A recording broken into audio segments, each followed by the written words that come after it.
Selamat sore pemirsa, kabar Merah Putih kembali hadir menjumpai Anda dengan sejumlah kabar mengenai aktivitas Presiden Prabowo Subianto dan jajaran kabinetnya. Bersama saya Prita Zega yang akan menemani Anda selama 1 jam ke depan, dan inilah kabar Merah Putih selengkapnya untuk Anda.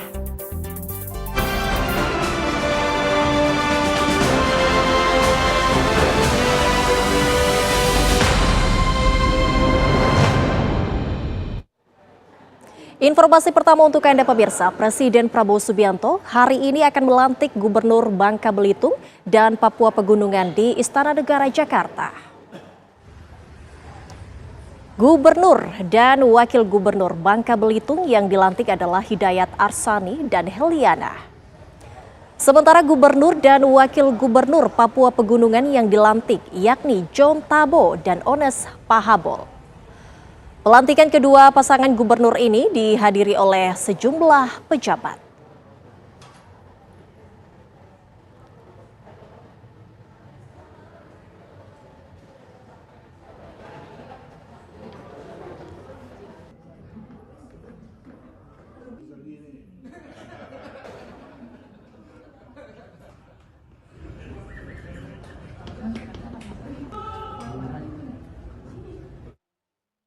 Dan bagaimana jalannya pelantikan pasangan gubernur dan wakil gubernur Bangka Belitung dan Papua Pegunungan?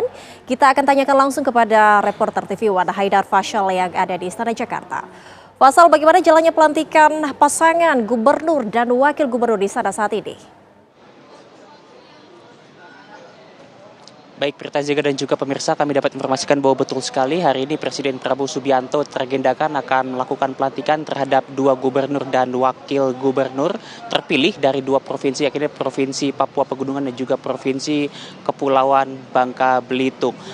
Setelah keduanya ini menyelesaikan proses sengketa di Mahkamah Konstitusi. Dan memang untuk gubernur terlantik hari ini ada John Tabo beserta pasangannya Ones Pahabol dari Provinsi Papua Pegunungan dan juga bersama dengan Hidayat Arsani dan juga pasangannya yang ini adalah Heliana dari Provinsi Kepulauan Bangka Belitung. Dan memang Prita Zega dan juga pemirsa, awalnya sebetulnya pelantikan ini digelar pada pukul 14 waktu Indonesia Barat atau pukul 2 siang ini. Namun terjadi kemunduran sehingga harus diundur menjadi pukul 16 ataupun pukul 4 sore waktu Indonesia Barat. Dan kami dapat informasikan Zega dan juga pemirsa, untuk saat ini sejumlah persiapan terkait dengan pelantikan masih terus disiapkan. Kami pun awak media masih menunggu untuk mendapatkan arahan masuk ke dalam Istana Negara tempat pelantikan dimulai. Dan juga kami juga tadi sudah memantau bahwa untuk gubernur dan wakil gubernur terlantik baik dari Provinsi Papua Pegunungan maupun Kepulauan Bangka Belitung ini sudah hadir ke Istana Negara dan sedang menunggu di ruang tunggu yang sudah disiapkan oleh pihak istana tadi. Selain itu juga di halaman Istana Negara, Prita Zega dan juga pemirsa, sudah ramai oleh tamu undangan baik dari kerabat maupun sanak saudara serta keluarga ataupun simpatisan dari kedua gubernur tersebut, baik dari Papua Pegunungan ataupun dari Kepulauan Bangka Belitung. Dan memang Zega dan juga pemirsa, kami dapat informasikan juga bahwa pelantikan ini selain dihadiri oleh gubernur tersebut akan dihadiri juga oleh sejumlah pejabat negara, pejabat daerah serta juga pimpinan partai politik.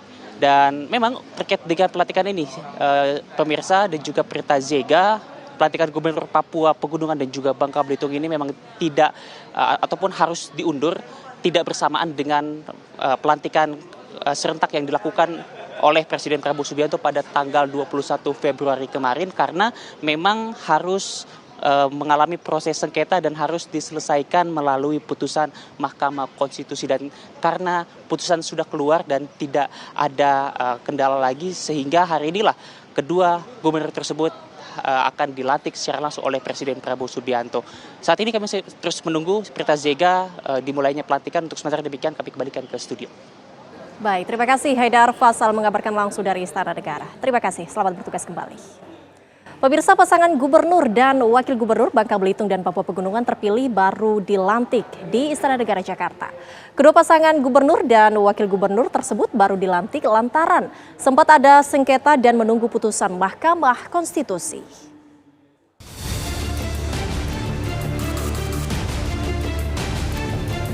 Pasangan gubernur dan wakil gubernur Bangka Belitung terpilih, Hidayat Arsani dan Heliana, serta gubernur dan wakil gubernur Papua Pegunungan terpilih, John Tabo dan Ones Pahabol, baru dilantik Presiden Prabowo Subianto pada Kamis sore.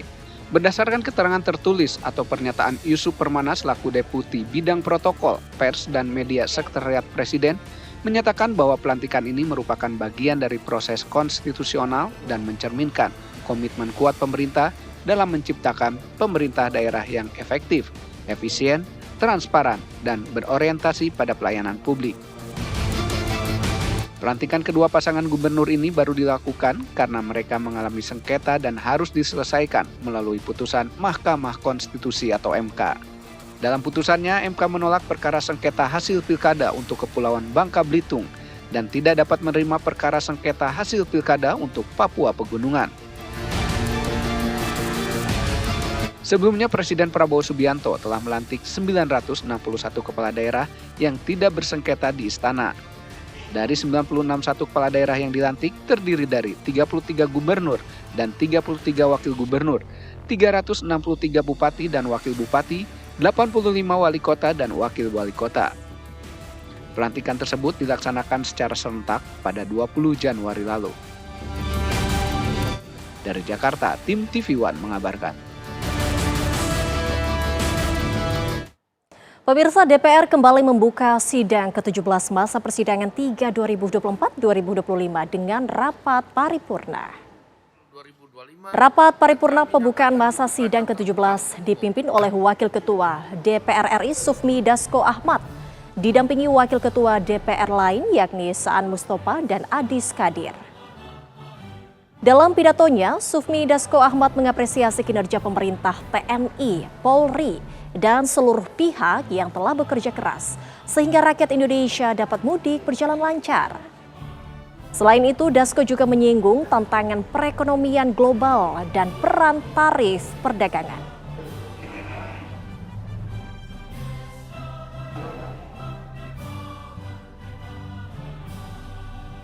Kepada pemerintah, TNI, dan Polri, dan seluruh pihak yang telah bekerja keras dengan penuh dedikasi sehingga rakyat Indonesia dapat dengan lancar dan aman dalam perjalanan mudik serta merayakan Idul Fitri tahun ini yang berjalan relatif aman dan kondusif.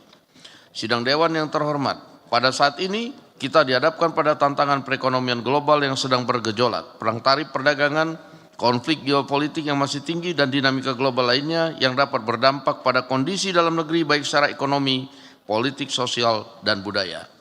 Hal tersebut semakin membutuhkan kebijakan negara untuk dapat melindungi kehidupan rakyat, menjaga keberlanjutan perekonomian nasional, dan memastikan pembangunan nasional tetap berjalan. DPR RI melalui tugas, fungsi konstitusionalnya akan ikut memperkuat kebijakan negara yang diperlukan bagi penyelenggaraan pemerintah negara untuk menjaga dan melindungi kepentingan nasional dalam menghadapi berbagai tantangan pembangunan nasional. Sidang Dewan yang terhormat, pada masa persidangan ini DPR RI akan memprioritaskan untuk melanjutkan dan menuntaskan pembahasan 8 rancangan undang-undang yang saat ini sedang dalam tahap pembicaraan tingkat 1, terdiri dari 3 rancangan undang-undang usul DPR RI, 3 rancangan undang-undang usul pemerintah, dan 2 rancangan undang-undang kumulatif terbuka. Polres Garut, Jawa Barat akhirnya memperlihatkan kepada publik oknum dokter berinisial MSF yang kini sudah menjadi tersangka. Kabarnya usai jeda, tetaplah bersama kami di Kabar Merah Putih.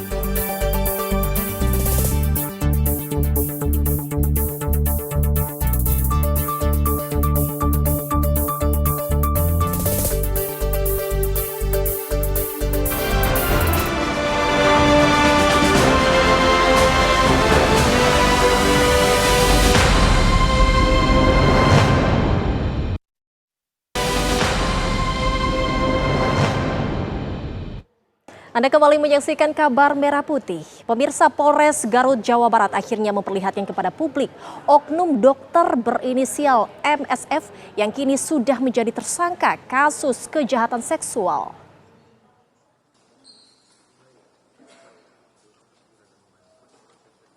MSF, dokter kandungan, diduga melakukan pelecehan terhadap sejumlah pasiennya. Sebelumnya, video yang memperlihatkan tersangka melecehkan seorang pasiennya saat melakukan USG kehamilan beredar luas di media sosial. Sang dokter telah menjadi tersangka atas laporan korban lain yang juga mendapat perlakuan pelecehan di tempat indekos tersangka. Tersangka kini mendekam di rutan Mapolres Garut dengan ancaman hukuman maksimal 12 tahun penjara. Kita tetap pada Jadi peristiwa ini dimulai pada saat korban konsultasi kemudian mendatangi sebuah klinik di Kabupaten Garut karena permasalahan kesehatan. Pada kunjungan pertama yang bersangkutan dilakukan pemeriksaan kesehatan di klinik tersebut. Kemudian selang beberapa hari, pelaku dalam hal ini dokter yang dikunjungi menawarkan untuk kunjungan praktek di tempat kediaman korban. Dalam hari ini, pada kasus ini yaitu di rumah orang tua korban. Selang 3 hari, pelaku dengan menggunakan ojek online itu datang ke rumah korban. Dilakukan pemeriksaan, kemudian dilakukan juga menyuntik tadi yang disampaikan oleh Bapak Kabid Humas, dan pembayarannya itu dilakukan di tempat tinggal pelaku. Karena tadi pelaku datang menggunakan kendaraan ojek online, pelaku menyampaikan bahwa minta diantarkan pulang kepada korban. Akhirnya dengan kendaraan roda 2 korban, karena rumah korban dari rumah orang tua pelaku ini satu arah, pelaku minta diantarkan ke tempat kos-kosannya. Sampai dengan di rumah kos-kosan, di rumah pelaku, korban kemudian membayar biaya kesehatan tadi sekitar 6 juta. Namun pelaku menyampaikan jangan di depan rumah karena nanti dilihat orang.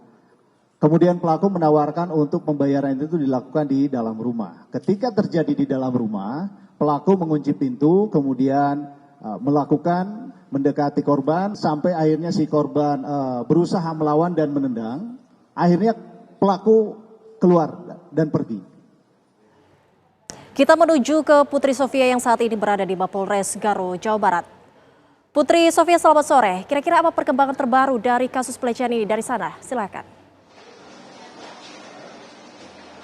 Ya, selamat sore Prita Zega dan juga pemirsa TV One. Hari ini Polres Garut, Jawa Barat secara resmi telah menetapkan dokter kandungan berinisial MSF sebagai tersangka atas kasus dugaan pelecehan seksual kepada para pasiennya. Untuk sementara memang ada satu laporan yang telah masuk ke Polres Garut, Jawa Barat. Ini memang salah satu korbannya. Perlu disampaikan memang berbeda dari video yang viral di media sosial beberapa hari kebelakangan yang pada kita tahu. Korban yang telah melaporkan ini merupakan seorang pasien yang telah berkonsultasi di salah satu klinik, dan memang ini dokter MSF memberikan anjuran ataupun penyediaan penanganan penyakit untuk datang langsung ke rumah orang tua korban untuk melakukan penyuntikan salah satu penyakit. Setelah melakukan serangkaian prosedur medis, pihak tersangka ini mengajak korbannya untuk mengantarkan dokter tersebut kembali ke kos-kosannya, tempat kediamannya, yang mana di tempat itulah terjadi pelecehan seksual yang dilakukan oleh dokter kandungan tersebut, tersangka, kepada korbannya setelah korban memberikan pembayaran atas prosedur medis yang telah dilakukan.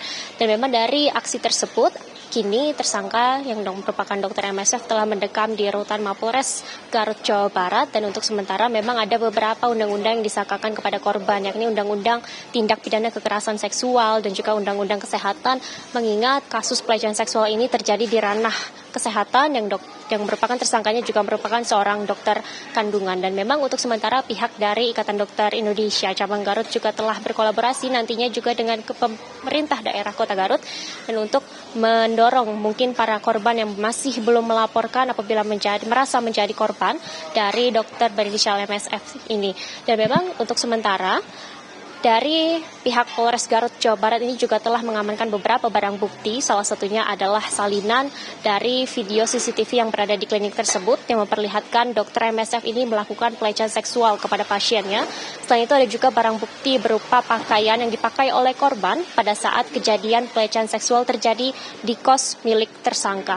Dan untuk sementara memang ancaman yang diterima ataupun yang disangkakan kepada tersangka ini merupakan pidana penjara selama kurang lebih paling lama 12 tahun dan juga ada denda yang disangkakan kepada tersangka sebanyak 300 juta rupiah. Dan memang untuk sementara masih ada satu laporan yang masih dalam tahap konsultasi, belum masuk dalam berita acara perkara di Polres Garut, Jawa Barat.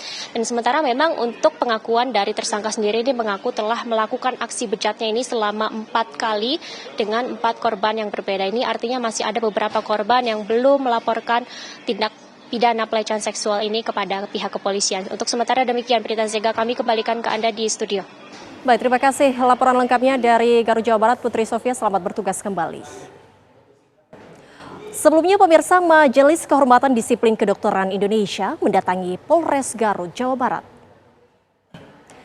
3 orang dari Majelis Kehormatan Disiplin Kedokteran Kementerian Kesehatan memeriksa dokter yang diduga berbuat asusila terhadap pasien hamil di Garut, Jawa Barat.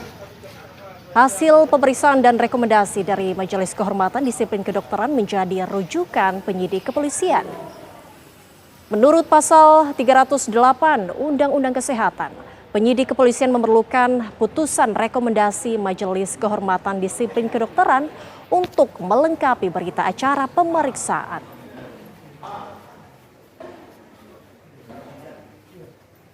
Di dalam pasal 308 ayat 1 itu dinyatakan begini. Tenaga medis, tenaga kesehatan yang memberikan pelayanan lalu ada dugaan pelanggaran hukum yang dapat dikenakan sanksi pidana, maka penyidik harus meminta rekomendasi kepada majelis. Nah, permohonan rekomendasi itu harus dilakukan secara tertulis. Itu yang kami terima dari teman-teman penyidik Polres Garut, dan hari ini kami melakukan pemeriksaan, nanti akan kami temukan, kami ambil kesepakatan di situ, baru nanti kita jawab. Ikatan Dokter Indonesia (IDI) Jawa Barat mengecam tindakan dokter spesialis kandungan yang diduga melakukan pelecehan seksual terhadap pasiennya di sebuah klinik di Garut, Jawa Barat. Pelaku terancam diberhentikan dari keanggotaan IDI. Berikut pernyataan Ketua IDI Jawa Barat, Dr. Lutfi. Jawa Barat sudah berkoordinasi dengan Ikatan Dokter Indonesia cabang Kabupaten Garut untuk menelusuri permasalahan tersebut. Dari data yang kami dapatkan bahwa yang bersangkutan itu memang betul seorang dokter spesialis kandungan dan bertugas di Kabupaten Garut sejak tahun 2023. Sedangkan kasusnya sendiri terjadi di tahun 2024. Dan yang bersangkutan ini bekerja di salah satu rumah sakit pemerintah dan juga beberapa klinik yang ada di Kabupaten Garut. Dan sanksi yang akan kami berikan saat ini dalam proses pembahasan di Majelis Kehormatan Etik Kedokteran dan juga Dewan Pertimbangan Ikatan Dokter Indonesia. Dan tentunya kami juga paralel menunggu hasil penyelidikan dan penyidikan yang dilakukan oleh pihak kepolisian. Sanksi terberat yang dapat kami berikan kepada yang bersangkutan adalah sanksi disiplin berupa pemberhentian yang bersangkutan dari keanggotaan Ikatan Dokter Indonesia. Dapur penyedia program makan bergizi gratis di Kalibata, Jakarta Selatan berhenti beroperasi karena belum dibayar untuk 8 hari penyediaan masing-masing 3.500 paket. Kabarnya usai jeda, tetaplah di Kabar Merah Putih.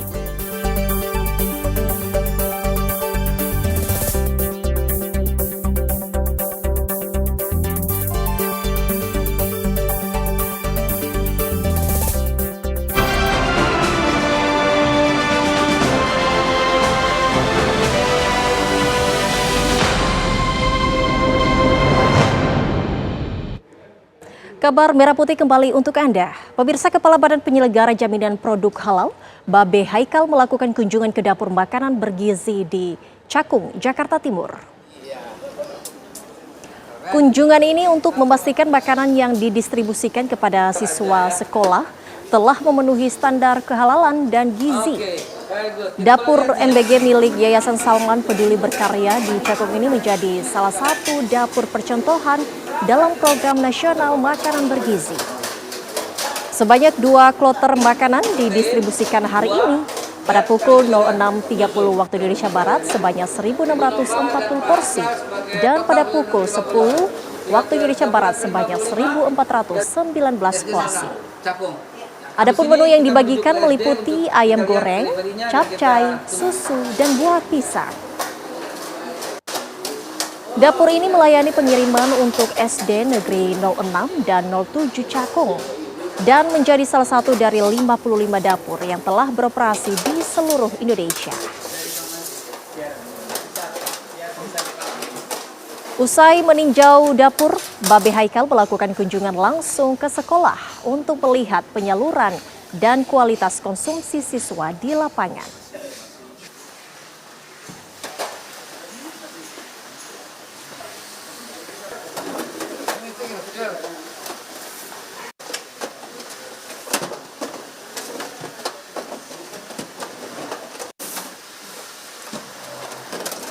Kunjungi dapur pertama dan yayasan sudah sampai membangun 55 dapur.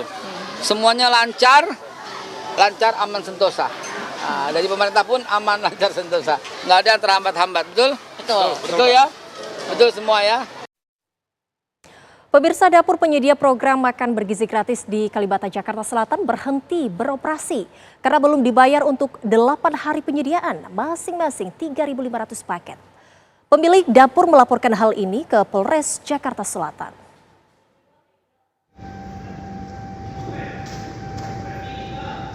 Ira Mesra Destiawati, pelaku usaha kuliner yang ditunjuk sebagai penyedia paket makan bergizi gratis atau MBG, menutup aktivitas dapurnya yang terletak di kawasan Kalibata, Jakarta Selatan. Alasannya kehabisan modal, karena belum juga mendapat pembayaran atas pengadaan MBG selama 8 hari, di mana setiap harinya Ira menyiapkan 3.500 paket makan bergizi gratis. Kebetulan kontraknya saya 3.500 pack. Tapi kan tergantung dari nantinya pada saat sekolah itu ada yang nggak masuk atau apa, itu kan dari sekolah katanya seperti itu. Nah itu semuanya dirangkum sama SPPG-nya itu. Pihak SPPG yang ditunjuk dari DGN, dan saya tahu pas diliatin beliau itu SPPG ini dasarnya apa, itu adalah SPPG yang ditandatangani oleh dilindungi oleh hukum Pak Prabowo, ditandatangan. Selama ini belum dibayar sama sekali? Sama sekali. Yang pertama itu belum, karena informasinya waktu itu dari tanggal 17 sampai tanggal 26 itu berarti ada 8 ya, ada 8 hari kalau nggak salah. Nah 8 hari itu saya pikir janjinya kan pas 8 hari, iya nanti ini lagi proses, lagi ribet apa, tidak cocok sama BGN, tidak cocok sama SPPG, gimana nih ruwet gitu. Ira telah melaporkan hal ini ke Polres Jakarta Selatan. Kita mencoba untuk ke BGN apakah bisa difasilitasi masalah ini, jadi tidak panjang lebar, karena kan ini masih dalam lingkupnya. Artinya sudah melaporkan masalah ini ke Polres Jakarta Selatan ya? Dalam dugaannya apa laporannya? Tindak pidana penipuan gelap. Ditujukan ke yayasan atau perorangan? Ada perorangan. Dalam urusan pengadaan paket makan bergizi gratis, Ira ditunjuk oleh Yayasan Media Berkat Nusantara selaku Satuan Pelayanan Pemenuhan Gizi atau SPPG yang merupakan mitra dari Badan Gizi Nasional. Dari Jakarta, Robin Freddy, TV One mengabarkan.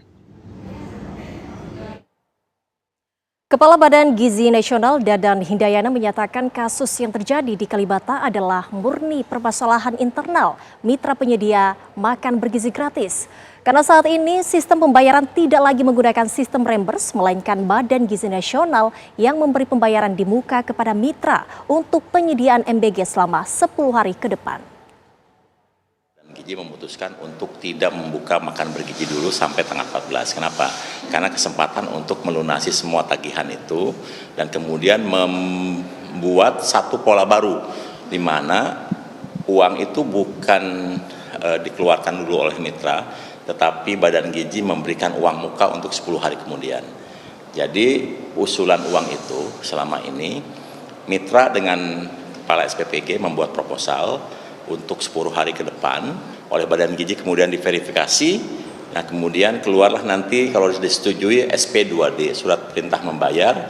Nah itu yang membayar adalah KPPN langsung ke rekening virtual account, rekening bersama antara Badan Gizi Nasional dan mitra.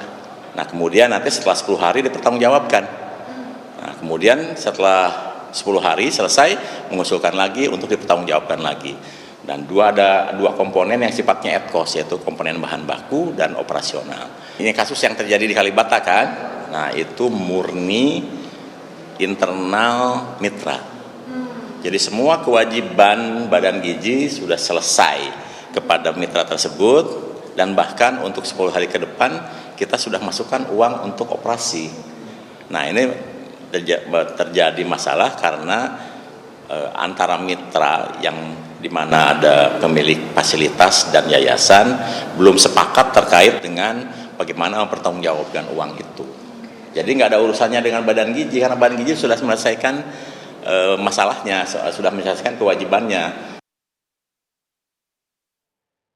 Kita ke kabar lainnya, pemirsa. Kepala Badan Penyelenggara Haji Republik Indonesia, Muhammad Irfan Yusuf, hadir sebagai pembicara mewakili pemerintah Indonesia dalam Forum Umroh dan Ziarah kedua yang digelar oleh Kementerian Haji dan Umroh Arab Saudi di Madinah. Dalam paparannya, Gus Irfan menegaskan komitmen BP Haji untuk memperkuat perannya dalam penyelenggaraan ibadah haji dan umroh, baik di tingkat nasional maupun internasional.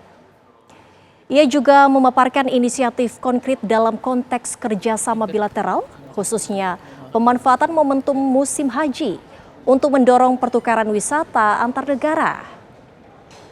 BP Haji mengusulkan agar penerbangan kosong dari Arab Saudi yang mengangkut jemaah selama musim haji dapat dimanfaatkan untuk membawa wisatawan Arab Saudi menikmati destinasi unggulan di Indonesia.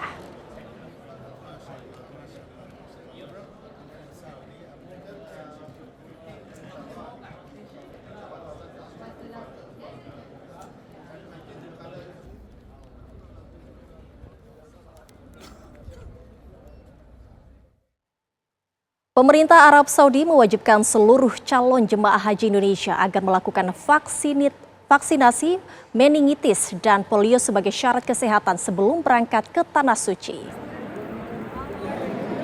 Kebijakan ini berbeda dari tahun-tahun sebelumnya, di mana vaksin polio hanya diwajibkan bagi jemaah dari wilayah tertentu. Vaksin polio dan meningitis diwajibkan guna mencegah jemaah haji Indonesia terkena virus yang mengancam kesehatan jemaah dalam proses ibadah haji.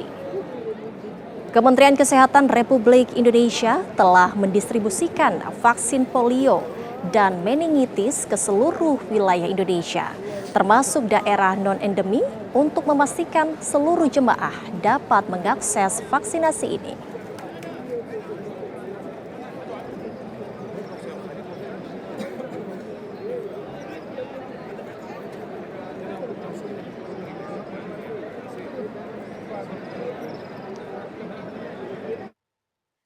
Kemenak menggandeng Komisi Nasional Disabilitas untuk dapat memberikan layanan terbaik bagi jemaah haji Indonesia penyandang disabilitas.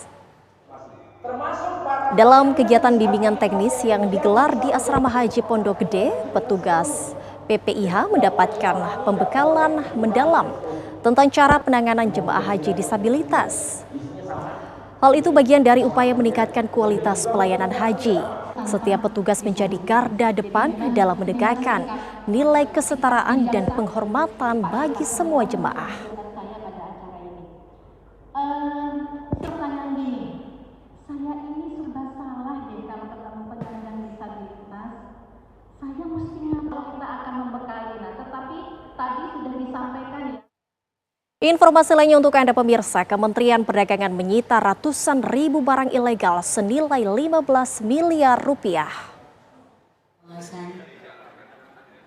Ratusan ribu barang yang terdiri dari barang elektronik, peralatan rumah tangga, velg mobil, alas kaki, hingga mainan anak disita oleh Kementerian Perdagangan karena ilegal serta tidak sesuai ketentuan yang berlaku. Barang-barang tersebut merupakan hasil pengawasan peredaran barang dan jasa yang dilakukan sejak bulan Januari hingga Maret 2025. Menteri Perdagangan Budi Santoso menjelaskan aturan yang dilanggar oleh produsen atau pengimpor barang tersebut antara lain tidak sesuai SNI, tidak menggunakan label bahasa Indonesia, serta tidak ada kartu garansi. Pengawasan dilakukan terhadap barang yang diduga tidak memenuhi ketentuan dengan pelanggaran antara lain tidak sesuai dengan SNI, tidak menggunakan label berbahasa Indonesia, tidak memiliki manual atau kartu garansi, tidak memiliki nomor registrasi kesehatan, keselamatan, keamanan, dan lingkungan atau K3L. Pemirsa, usai jeda kami hadirkan informasi menarik lainnya untuk Anda. Tetaplah bersama kami.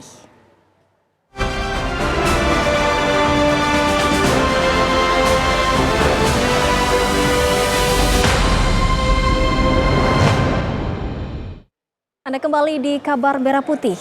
Pemirsa, Detasemen Polisi Militer Lampung menggelar rekonstruksi kasus penembakan 3 polisi saat menggerebek judi sabung ayam di Kabupaten Waikanan. Rekonstruksi digelar di lapangan Satuan Logistik Korem 043 Garuda Hitam dengan menghadirkan tersangka penembakan Kobda Basarsyah, tersangka perjudian Peltu Lubis, dan Aibtu Kapri Sucipto. Total adegan yang direka ulang mencapai 71 adegan, mulai dari tersangka berangkat dari rumah hingga tersangka membuang senjata api di dekat rawa-rawa. Dari rekonstruksi terungkap Kobda Basarsyah yang telah dijadikan tersangka awalnya menembak Aibda Anumerta Petrus Aprianto, kemudian AKP Anumerta Lucianto, lalu Bribtu Anumerta M. Golib Suryadanta dengan menggunakan senjata laras panjang yang dibawa dari rumah. Rekonstruksi ini juga turut disaksikan oleh keluarga para korban.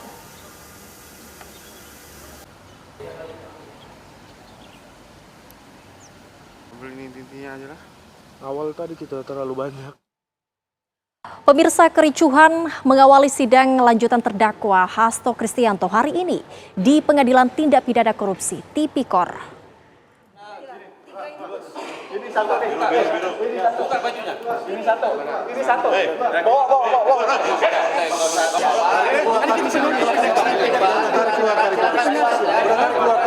Kenapa dibuka, Bang? Ada, saya juga. Kan apa aman? Udah. Kan kita duduk. Ini oke. Ya, udah.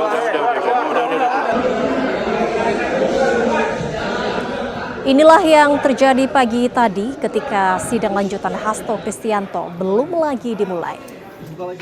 Kejadian berawal saat masa pendukung Hasto mencurigai ada kubu anti Hasto di antara penonton sidang. Kecurigaan mereka terbukti karena pihak yang dimaksud mengenakan kaos dalam bertuliskan dukungan mengadili Hasto.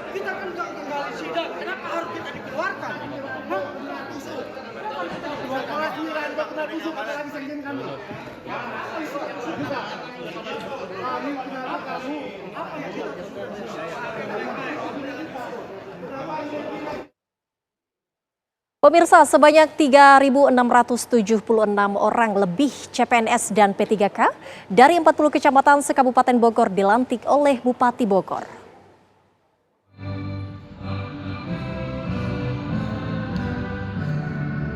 (3.676) orang diambil sumpah jabatan. Mereka terdiri dari CPNS dan P3K yang tersebar se-Kabupaten Bogor. Selain CPNS, di antara 3.000 lebih terdiri dari P3K tenaga medis, tenaga teknis, dan tenaga didik.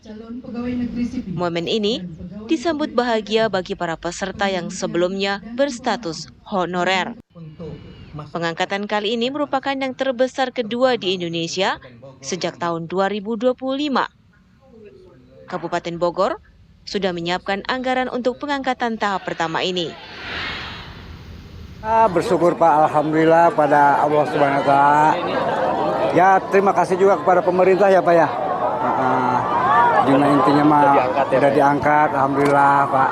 Kurang lebih ada 3.600 orang yang dilantik hari ini, baik CPNS maupun P3K. Nah, tentunya ini menjadi sebuah semangat baru di Kabupaten Bogor.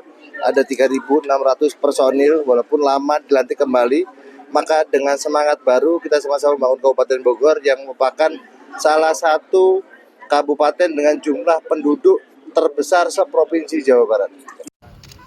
Bupati Bogor berpesan bagi pegawai berstatus CPNS dan P3K dapat menjaga integritas dan nama baik kehormatan Kabupaten Bogor.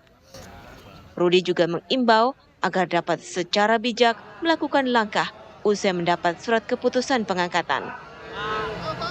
Dari Bogor, Jawa Barat, Eko Hadi, TV One mengabarkan. Pemirsa, Menteri Pertahanan Republik Indonesia Letnan Jenderal TNI Purnawirawan Syafri Syamsuddin menerima kunjungan Panglima Angkatan Tentara Malaysia di Jakarta. Jenderal Datuk Mohd Nizam disambut oleh Wakil Menteri Pertahanan Republik Indonesia, Marsikal Madya TNI Purnawirawan Doni Ermawan. Kepala Biro Informasi Kementerian Pertahanan Republik Indonesia, Brigjen TNI Frega Wenas, menyampaikan pertemuan membahas diplomasi pertahanan. Pertemuan tersebut bisa menjadi hal yang positif, membangun kepercayaan antara Indonesia dan Malaysia, meningkatkan kapasitas dalam hal-hal teknis dan juga taktis.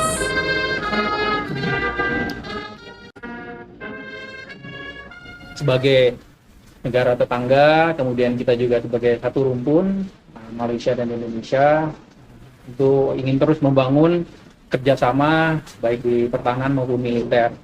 Apalagi tahun ini juga Malaysia sebagai Ketua ASEAN, dan tadi Pak Menteri juga menyampaikan sempat bertemu dengan Menhan Malaysia pada saat kegiatan IDMM, dan bukan hanya di level Menteri Pertahanan sendiri, tapi juga disampaikan tadi oleh Panglima Tentara Angkatan Malaysia bahwa ada hubungan juga yang memang cukup kuat di level yang lebih tinggi, baik Pak Presiden Prabowo dengan pejabat di Malaysia. Pemirsa, untuk memenuhi kebutuhan energi nasional, Wakil Menteri Energi dan Sumber Daya Mineral Yulio Tanjung meresmikan proyek Akatara Gas Processing Facility di Bram Itam, Kabupaten Tanjung, Jabung Barat, Jambi. Didampingi Gubernur Jambi Al Haris, Wamen ESDM mengecek sejumlah fasilitas produksi gas yang dikelola oleh SKK Migas Jetstone Energy Lemang PTE Ltd.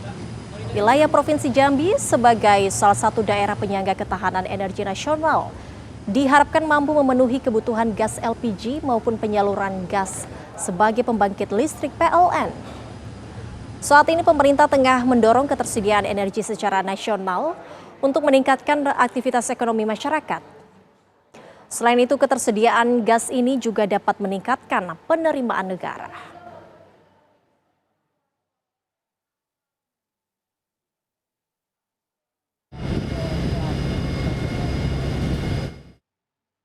Pemirsa, kabar Merah Putih akan kembali usai jeda berikut ini. Tetaplah bersama kami.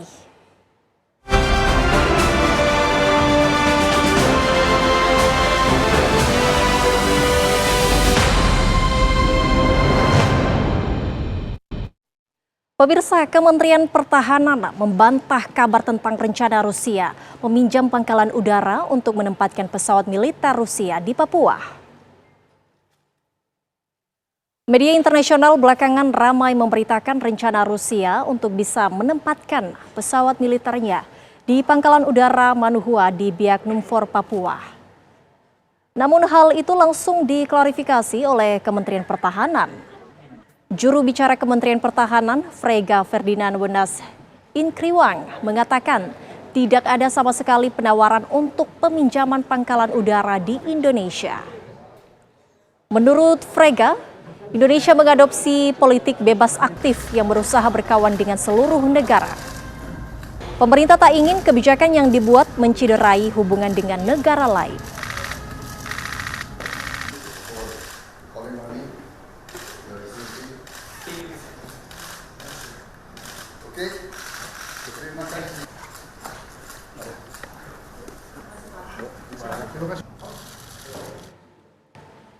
Pemirsa, Presiden Prabowo Subianto hari ini akan melantik Gubernur Bangka Belitung dan Papua Pegunungan di Istana Negara Jakarta.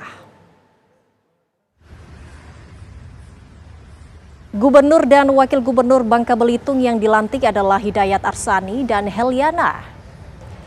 Sementara Gubernur dan Wakil Gubernur Papua Pegunungan yang dilantik yakni John Tabo dan Ones Pahabol. Pelantikan kedua pasangan gubernur ini dihadiri oleh sejumlah pejabat.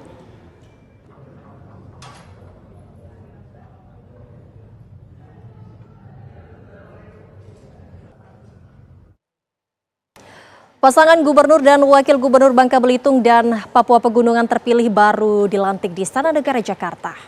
Kedua pasangan gubernur dan wakil gubernur tersebut baru dilantik lantaran sempat ada sengketa dan menunggu putusan Mahkamah Konstitusi.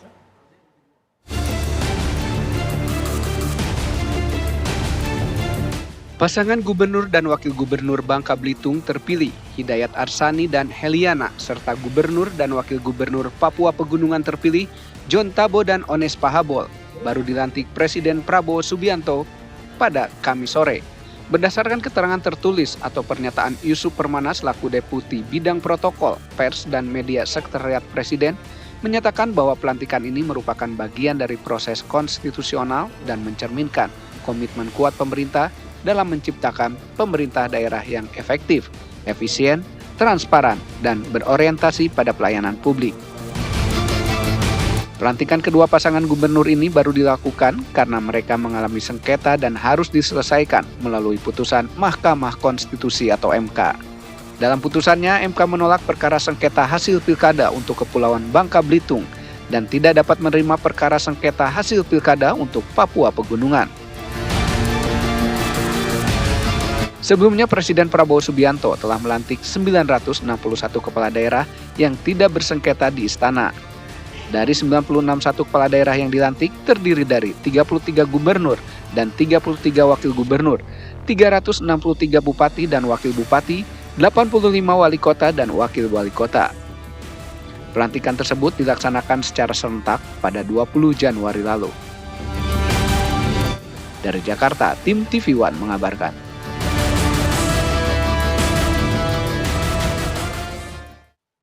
Pemirsa, kabar tadi menutup jumpa kita di Kabar Merah Putih sore hari ini. Sesaat lagi Anda akan menyaksikan kabar petang bersama Andromeda Merkudi dan juga Windy Wellington dia. Saya Prita Zega dan seluruh kru yang bertugas pamit undur diri. Terima kasih atas atensi Anda. Sampai jumpa.